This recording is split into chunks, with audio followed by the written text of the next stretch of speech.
이제 넷째 날 해, 달, 별. 제가 이걸 먼저 보여드리면서 공부할게요. 자, 첫째 날, 둘째 날, 셋째 날 여기까지 했습니다. 이걸 잘 보시고 또 말씀 들어가면 되겠네요. 오늘 본문은 이제 하나님께서 천지를 창조하시고 조성하신 유일간의 그 모든 창조 사역 가운데 이제 4일째, 올 4일째 뭘 만드는 날이에요? 해와 달과 별을 만드는 날입니다. 그래서 오늘 본문은 하나님께서 하늘의 궁창에 해와 달과 별을 창조하심으로써 그것들로 낮과 밤을 주관하게 하시고 징조와 계절과 해와 날과 해를 중심으로 창조되었음을 잘 보여주고 있습니다. 그런 의미에서 오늘 본문은 여러분 천지가 무엇을 중심으로 창조되었을까요? 우주 만물이 무엇을 중심으로 창조되었을까요? 우리가 과학자들이 오늘도 잠시 유튜브 내용을 봤는데 토성에 목성에 뭐 기계를 보내어 지렁이처럼 기가는 게 있어서 촬영해서 생명체를 찾는다라고 이렇게 말을 하던데, 과학자들은 끊임없이 다른 생명체, 다른 또 무엇이 있다라고 생각하지만 하나님이 창세기를 통해서 보여주는 말씀은 무엇을 중심으로 삼라만상을 조성하셨을까요? 지구를 중심으로, 그리고 그 지구의 중심에 인간을 두셨다는 사실을 보게 되죠. 그래서 특히 이 넷째 날의 태양의 창조는 여러분 태양이 지구보다 일찍 만들어졌을까요? 늦게 만들어졌을까요? 예, 지금 보면 늦게 만들어졌다, 그죠? 늦게, 분명히 늦게, 성경 말씀이 늦게 만들어졌어요. 그래서 태양이 지구를 위해 지원받은 것이지 지구가 태양에 종속되는 것은 아니다라는 거죠. 이걸 염두에 두셔야 됩니다. 저 내용들을. 그래서 오늘 이제 본문에 보면 이렇게 시작되죠. 하나님이 이르시되 하늘의 궁창에 광명체들이 있어 낮과 밤을 나누게 하고라고 말씀합니다. 자, 여기 보면 네 번째에 나타나게 되어진 하나님의 작정은 광명이죠. 광명. 첫째 날 만든 게 뭐였죠? 빛, 오르입니다. 그런데 광명은 마오르라 됐거든요. 즉 빛으로부터 그 광명체를 받아서 발광하는 그런 의미거든요. 그래서 빛의 광명의 근본은 빛은 존재하고 그 빛으로 말미암아 광명체가 존재하게 되어졌다는 사실을 이 말씀을 통해서 보게 됩니다. 그래서 전기가 먼저이고, 그죠?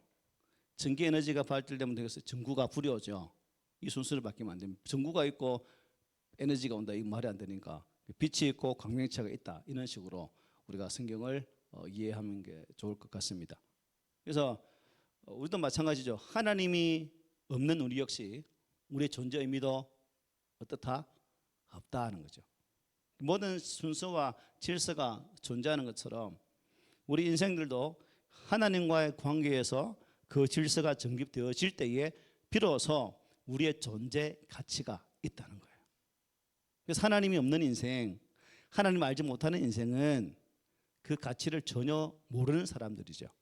그러므로 예수 그리스도 안에 있는 저와 여러분들은 그 인생의 가치를 이미 알고 있다는 사실에 입각해서 여러분들은 참으로 현명한 사람들이다, 참 지혜자다라고 축복의 말씀으로 드리고 싶습니다. 여러분 뭐라고요? 참 지혜자라는 거죠. 지혜자. 성경 말씀을 보고 예수 믿으세요라는 말씀 듣고 예수 믿었기 때문에 참 현자 중에 현자다라고 이렇게 칭찬을 마음껏 해드리고 싶다는 게 이 목사의 솔직한 심정입니다. 어쨌든 모든 창조, 모든 하나님의 창조 작품 속에서 모든 것이 하나님의 작정, 하나님의 섭리 가운데 하나하나 착착 이루어지게 되는 것을 보게 되고, 또한 모든 우주의 모든 삼라만상들이 지구라는 중심, 그리고 또 지구 안에서 사람이라는 그 중심 속에서 모든 자연들이 갖춰져 가는 모습을 보게 될 때에 하나님의 그 오묘하신 작품, 하나님의 오묘한 섭리 솜씨는 참 우리 인간의 시각으로는 가히 이렇게 표현할 수 없는, 가장 최고로 표현할 수 있는 오직 모든 것이 나를 사랑하시는 은혜이기 때문에 은혜로는 다른 것으로 표현할 수 없다는 사실을 분명히 볼 수 있습니다.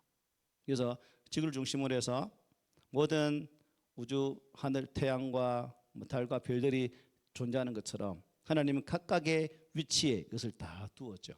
그리고 각자의 위치에서 자신들의 역할을 잘 감당하도록 했다는 겁니다.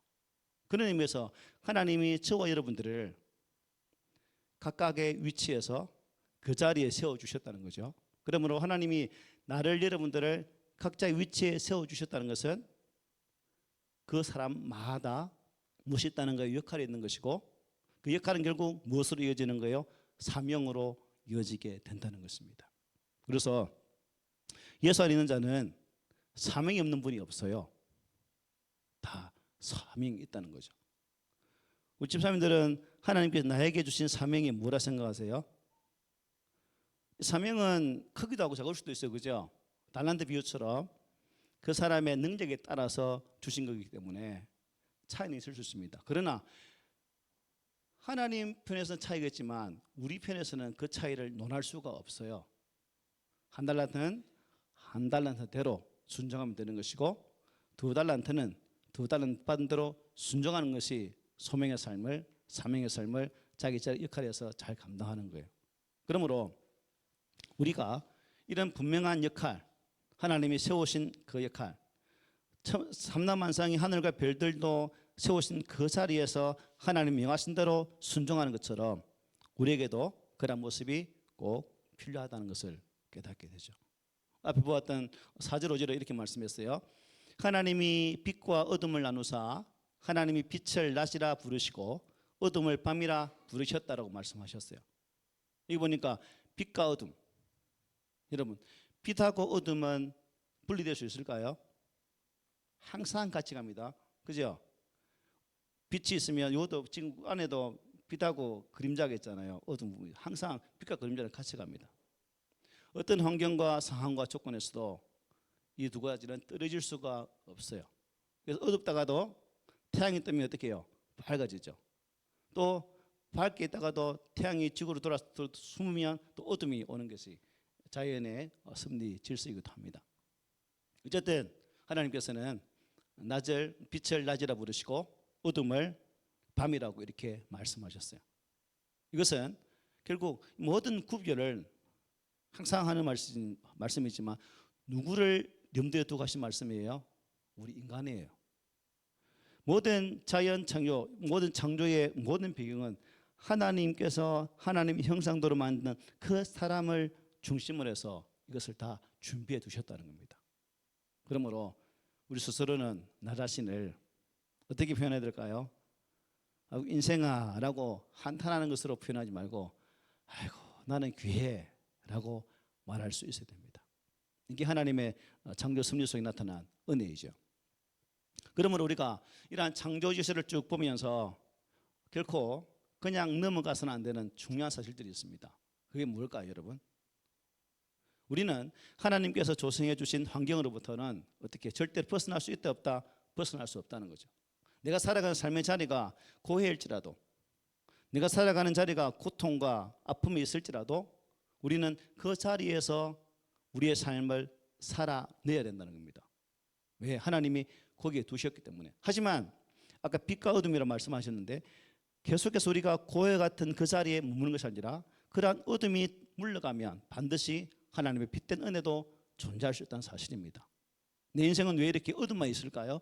내 인생은 왜 이렇게 고통만 있을까요? 라고 아니라 하나님은 시와 때를 주장하시는 분이시기 때문에 그러한 시간과 때가 지나면 또 다른 환경으로 우리의 삶을 인도하신다는 사실입니다. 그러나 이런 살아가는 현실의 자리를 내가 좀 벗어나야지 이 자리 정말 싫다라는 것이 아니라 우리는 그 환경에서 절대로 벗어나지 못합니다. 모든 우주에 하나님의 질서를 세워서 목성, 명왕성 막 둔 것처럼 그 자리에 딱 움직이는 것처럼 그 자리에서 그 위치에서 우리는 우리의 삶을 살아내야 되는 거예요. 왜요? 여러분 하나님 만드신 자연은 불완전히 있을까요? 아니면 완전함이 빠져 있을까요? 아니죠. 하나님의 창조는 완벽하다는 겁니다. 완벽해. 그럼 우리가 만드는 것은 실패할 수도 있고 실수할 수도 있어요. 그리고 깜빡깜빡 잘 잊어먹어서 뭐 챙기는 것도 잘 안 되는 것이 우리 인생이죠. 그러나 하나님은 깜빡깜빡 잠자는 신호등처럼 형광등처럼 그런 분이 아니라는 거죠.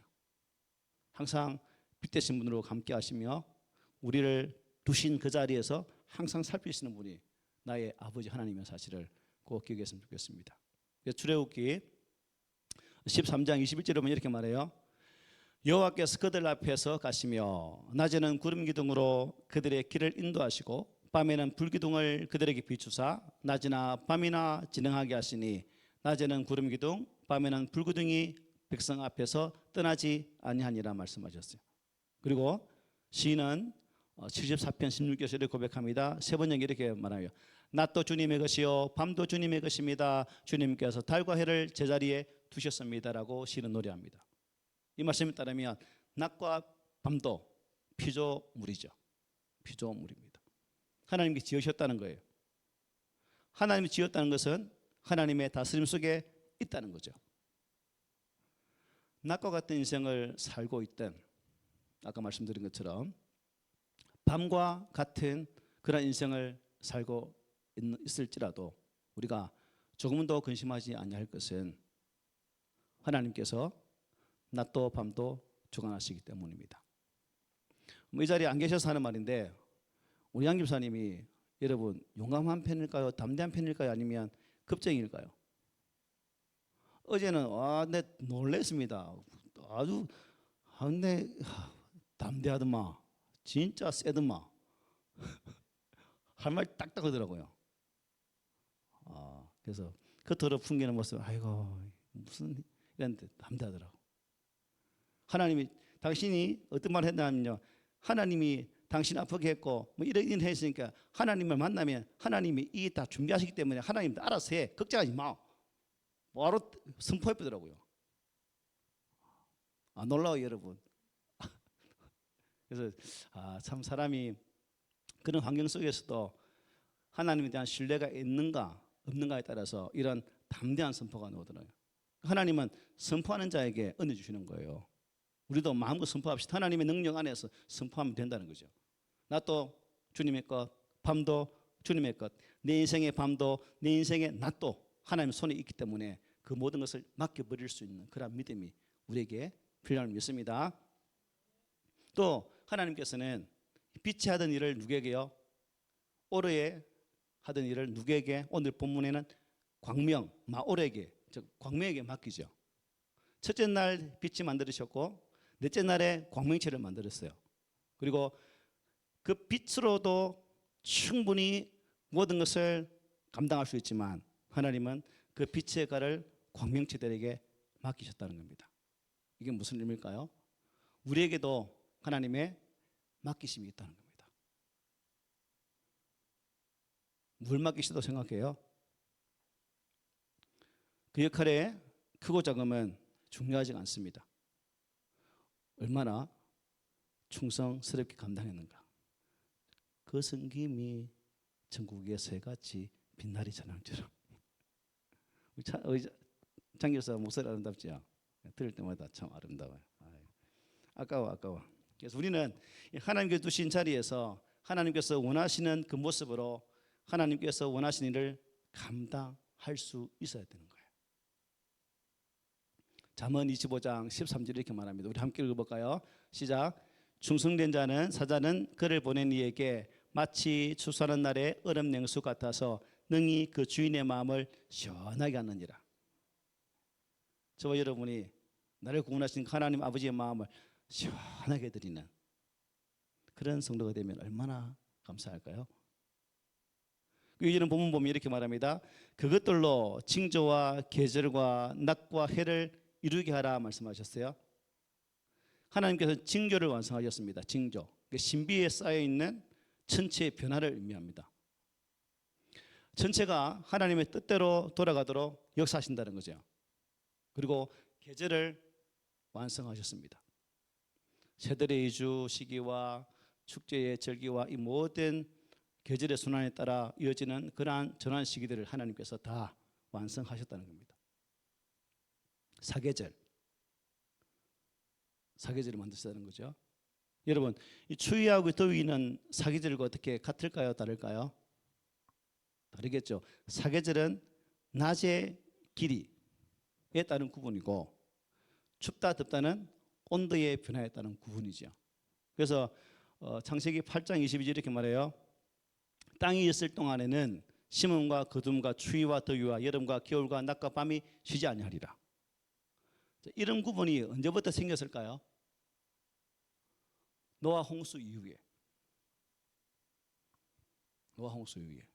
즉 하나님은 창세기 1장에서 궁창을 만드시는데 위 궁창, 아래 궁창을 주시다고 했죠. 노아 홍수 때 어느 궁창이 무너져 내린 거예요? 위의 궁창이 무너진 거예요. 그 이후에 그 이전에는 아래 궁창, 위 궁창이 존재했을 때는 사람이 살아가기 완벽한 상태이기 때문에 옷을 홀딱 벗고 있어도 전혀 춥지 않는 그냥 완벽한 창세기 아담 하와가 그렇게 했던 것처럼. 그리고 모든 대지기에 오는 그런 빛을 차단하기 때문에 사람의 수명이 길렸죠. 무드셀라가 969세를 살았던 그런 생명력을 하나님 주셨어요. 그래서 이런 온도의 변화가 노아 홍수 이후에 생겼던 사실을 또 아담과 하와의 모습을 통해서도 우리가 발견할 수 있죠. 사계절은 지구 또 자연 공부했네. 아이고 또 어려운 자연 공부해야 되는데. 자전축 지구가 몇 도 기울어져 있죠? 23.5도 삐뚤하게 기울어져 있습니다. 그래서 만약 여러분 지구가 똑바로 이렇게 서 있다면 극지방은 겨 춥겠죠, 그죠? 겨 춥고 적도지방은 더워 사람이 못 살겠죠. 근데 하나님께서 적당하게 기울게 해주셔서 극지방도 때가 되면 약간 따뜻함을 누릴 수 있도록 적도지방도 약간 온남을 누릴 수 있도록 이렇게 기울기를 잘 만드셔서 우리 인생을 살아가는데 아주 최적의 환경을 만들어 주셨다는 겁니다. 그래서 23.5도의 기울기를 통해서 낮과 밤의 길이를 변화시키시고 또 다양한 지구의 모습을 만들어 가시는 하나님의 손길이 이 기울기 속에 숨어 있다는 사실입니다. 우리는 그냥 자연시간에 배운 대로 뭐 기울기 되어 있지 이런 섭리, 창조 섭리에 의하면 다 하나님의 섭리의 손길이다라고 이해돼야 됩니다. 그리고 낮과 해를 만드시도 했죠. 날과 해, 태양 그리고 천체의 운동을 통해 측정할 수 있는 시간의 기본이 이 날과 해입니다. 날은 지구가 무한한 시간, 자전하는 시간 그 주기를 가리킵니다. 지구가 스스로 이렇게 도는 거, 자전. 그리고 해는 자전한 지구가 자전하면서 태양을 중심으로 이렇게 공전하는 거죠. 이렇게 도는 거. 내가 아주 이게 리얼하게 잘 설명해 줍니다. 자연 시간 수업 잘 해서 공부 잘 받아야지. 그래서 지구는 하루도 쉬지 않고 여러분 매일 몇 시간 동안 움직일까요? 주기로 23시간 56분 04초 주기로 움직인대요. 그래서 우리가 1년 365일도 정확하게 따지면 360일 아니에요. 계산해 보니까 365.2654641이더라고요. 이렇게 계산 봅니다. 그래서 달은 어떻게 해요? 27.3주기로 움직입니다. 여러분 지구 돌아가는 자전한 속도 아십니까? 자전 속도. 지구가 돌아가는 속도. 지구가 스스로 자전하다는 그 속도가 1초에 얼마만큼 움직일까요? 436m. KTX가 시속 300km 가면 1초에 꼴랑 8m 움직이거든요. KTX보다 400m 엄청 빠르죠, 그죠? 그리고 공기라는 속도는 1초에 30km 더 많이 가요. 자전은 436m지만 공전은 이 크게 도는 이 1년에 도는 속도가 30km 1초에 엄청 빠르죠. 근데 여러분 지구 살면서 여기 교회 앉아 있으면 집에 앉아 있으면요 차가 100km 가면요 속도가 계속 나거든요. 근데 지구가 그보다 엄청 빨라요. 근데 여러분 귀에 들립니까? 빨리 돌아가는 거. 혹시 들리는 분 계세요? 그럼 병원 가야 되죠. 그래서 그것도 하나님의 섭리 아닙니까? 우리 인간이 지구가 이렇게 빨리 돌아도 전혀 그 빠름을 느끼지 못하고 편안하게 살 수 있도록 하나님께서는 이렇게 만들어 주셨다는 거죠. 그 시인이 이렇게 노래합니다. 시편 8편 3절 4절에 이렇게 노래합니다. 주의 손가락을 만드신 주의 하늘과 주께서 베풀어 두신 달과 별들을 내가 보오니 사람이 무엇이기에 주께서 그를 생각하시며 인자가 무엇이기에 주께서 그를 돌보시나이까. 우리가 무엇이고 한데 참 막대기보다 마른 튀우도 못한 나한데 우리를 그토록 사랑하셔서 이렇게 가장 최적의 환경 속에 살아갈 수 있도록 하시는 하나님, 한치 오차도 없이 정확하게 자정과 공렬을 통해서 우리의 날과 해를 만들어 가시는 하나님의 솜씨를 시인은 이렇게 노래를 하고 있습니다. 우리들의 인생 역시 여러분 그런 의미에서 하나님의 탁월한 설계로 만들어졌다는 거예요. 한번 여러분 얼굴 한번 보십시오. 하나님의 설계가 보이는가? 그런 설계를 지어진 거예요. 오늘도 쉬지 않고 아주 세밀하게 인도해 주고 있다는 사실을 믿으시기 바랍니다. 15절에 보면 이렇게 말합니다. 또 가맹체들이나 하늘의 궁창에 있어 땅을 비추라시니 그대로 되라 말씀입니다. 하나님이 야 그대로 이렇게 비추라 하니까 강명이 어떻게 했다고요? 명령대로 순종했다는 겁니다. 삼남한생 하나님의 말씀 앞에 순종했다면 구원받은 우리들 또한 하나님의 명령 앞에 어떻게 해요? 순종하는 것이 마땅한 이치다 하는 거죠. 우리도 하나님의 작품이니까. 그런데 우리 인생이 그렇지 못하죠. 이게 우리 하나님의 안타까움입니다. 우리 인생을 향한, 우리 인생을 바라볼 때마다 내가 너를 어떻게 만들었는데, 나의 형상을 따라 만들었는데 하나님이 가장 안타까운 부분입니다. 그리고 이어지는 오늘 말씀 마지막 16절 19절에 이렇게 말합니다. 하나님이 두 큰 광명체를 만드사 큰 광명체로 낮을 주관하게 하시고 작은 광명체로 밤을 주관하게 하시며 또 별들을 만드시고 하나님이 그것들을 하늘의 궁창에 두어 땅을 비추게 하시며 낮과 밤을 주관하게 하시고 낮과 어둠을 나누게 하시니 하나님이 보시기에 좋았더라. 저녁이 되고 아침이 되니 이는 넷째 날이니라고 말씀합니다. 하나님께서는 큰 광명에게는 뭐다? 낮을 주관하라, 다스리라 명령하셨어요. 또 작은 광명에게도 밤을 주관하라, 밤을 다스리라 하고 말씀하셨어요. 또 헤아릴 수 없을 정도로 많은 별들을 궁창에 두어서 땅을 비추게 하시고 낮과 밤을 주관하게 하셨어요.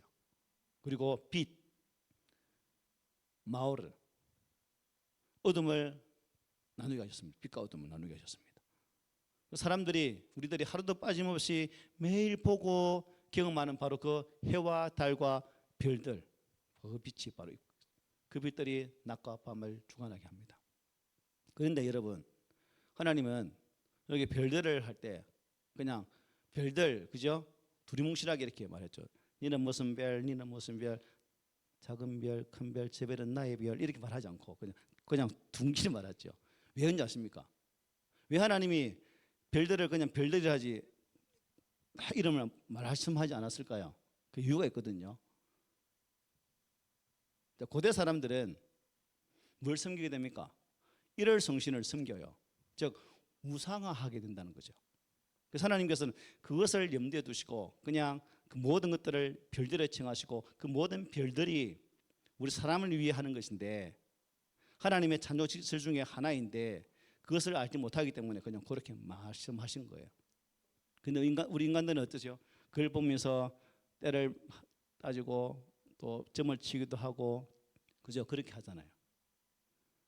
하나님께서 그런 것도 다 아시고 이렇게 말씀하셨어요. 그 모든 것이 나의 창조 작품의 하나에 불과한데 인생들은 그 창조품을 자신의 신으로 섬기게 되더라는 겁니다. 그래서 하나님은 그 일월 성신들을 일일이 명하지 않으시고 별들이라고 이렇게 말씀하게 되었다는 거죠. 하나님은 첫째 날 이미 빛을 만드셨어요. 그리고 넷째 날에 이제 광명차들을 만드셨습니다. 이렇게 빛을 만드시고 광명체들을 만드시고 낮과 어둠을 주관케 하시는 하나님의 모든 작정하심의 계획들은 이미 빛을 만들기 전, 즉 어둠이 임할 그 당시에 이미 하나님은 계획하시고 준비하셨다는 겁니다. 그렇다면 이런 하나님의 계획과 섭리의 모든 과정들을 보면서 우리는 그 하나님의 창조 작품 앞에 오직 감사할 뿐이죠. 특별히 11절 12절 우리가 한번 보게 되는데요. 왜 보냐면 보십시오 여러분. 창세기 1장 11, 12절. 하나님 이르시되 땅은 풀과 씨 맺는 채소와 각기 종류대로 씨 가진 열매 맺는 나무를 내라 하시니 그대로 되어 땅이 풀과 각기 종류대로 씨 맺는 채소와 각기 종류대로 씨 가진 열매를 맺는 내었다는. 이게 몇 번째 날이에요? 세 번째 날이죠. 맞나? 보세요. 맞죠? 식물 세 번째 날이잖아요. 세 번째 날. 근데 이 모든 식물들이 열매 맺는 나물들이 무엇이 있기 전에 이미 존재하게 됐어요? 빛이 태양이 있기 전에 이미 존재하게 된 거예요. 그래서 우리는 자연시간에 배우기를 이제 광합성 작용을 통해서 잘 아는 이미 빛도 그 역할을 충분히 할 수 있음에도 불구하고 하나님은 새롭게 태양을 만드시게 되었다는 겁니다. 스스로의 하나님의 거룩한 빛으로 이 땅을 주관하는 것이 아니라 하나님께서 만드신 근본 빛으로부터 받게 되어진 그 광명체를 통해서 이 땅에 빛을 비치게 해주셨다는 겁니다. 그래서 히브리서에 보면 히브리서 기자는 이렇게 말합니다. 믿음으로 모든 세계가 하나님의 말씀으로 지어준 줄을 우리가 아나니 보이는 것은 나타난 것으로 말미암아 된 것이 아니니라. 보이는 것도 어떻게 해요? 무슨 의미입니까? 다 보이는 게 다가 아니다라는 거죠.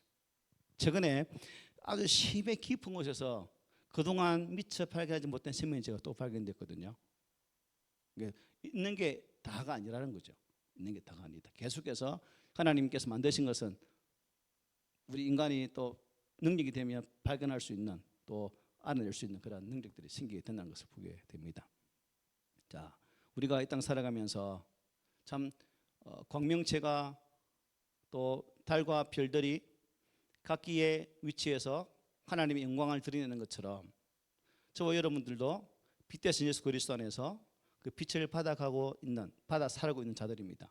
자, 그러면 그 해와 달과 별들이 그 빛된 원 근본의 빛, 그 오마르 빛을 마르를 비추는 것처럼 우리가 빛 대신 예수를 나타내야 되는 삶을 사는데 성경은 고린도에 보면 우리를 하나님의 뭐로 표현하고 있습니까? 대사라고 표현해요. 대사. 해와 달과 별들이 하나님의 거룩한 빛을 나타내는 그 대사 역할을 감당하는 것처럼 우리 또한 빛 대신 예수 그리스도 안에서 구원받은 자녀이기 때문에 그 빛 대신 예수를 나타낼 수 있는 영적 대사로의 삶을 살아가는 것이 또 이 빛이라는 내용을 통해서도 우리가 깨닫게 됩니다. 끝으로 시편 19편 1절로 4절 우리 한번 다 읽고 마칠게요. 시작. 하늘이 하나님의 영광을 선포하고 궁창이 그의 손으로 하신 일을 나타내는도다. 날은 날에게 말하고 밤은 밤에게 지식을 전하니 언어도 없고 말씀도 없으며 들리는 소리도 없으나 그의 소리가 온 땅에 통하고 그의 말씀이 세상 끝까지 이르는도다. 하나님이 해를 위하여 하늘의 장막을 베푸셨도다 말합니다. 하나님께서 궁창에 광명을 매달아 두셨습니다. 그리고 낮과 밤을 만드셨습니다. 그리고 그것을 우리들에게 주셨어요. 이러한 사실은 이 세상은 우연히 발생한 돌발적인 사건이 아니라 하나님께서 창세전에 작정하신 대로 그 작정에 의해서 지금도 돌아가고 있다는 사실을 깨닫게 됩니다. 여러분의 삶의 자리 하루하루 살아가는 그 모든 시간들이 나의 노력도 필요하지만 하나님의 거룩하신 작정의 손길을 기억하면서 우리의 인생의 모든 순간을 하나님의 손에 의탁하고 살아간다면 이 또한 더 큰 은혜를 우리의 삶 가운데로 이끄는 그러한 순간이 될 것입니다. 여러분, 내게 주신 능력, 내게 주신 힘이 나 자신을 드러내는 것이 아니라 해와 달과 별이 근본 빛 대신 광명을 나타내는 것처럼 우리 또한 그 예수를 온전히 나타낼 수 있는 나의 존재 이유가 나를 위한 삶이 아니라 하나님의 거룩한 영광을 나타내는 삶이라는 사실을 꼭 기억하시면 좋겠습니다. 무엇보다도 누구만 나타낸다고요? 한 분 하나님을 온 세상에 드러낼 수 있는 그런 믿음이 오늘 창세기 1장 14절로 19절의 말씀, 광명제단을 만드는 해와 달과 별들을 만드시고 그 해와 달과 별을 통해서 낮과 밤을 주관하게 하시고 다스리게 하신 하나님의 섭리가 있었던 것처럼 이제 우리 안에도 그러한 섭리 은혜가 함께해서 그 역할을 충실히 감당해낼 수 있는 그러한 성숙한 성도들이 되시기를 오늘 말씀으로 부탁을 드립니다. 아멘.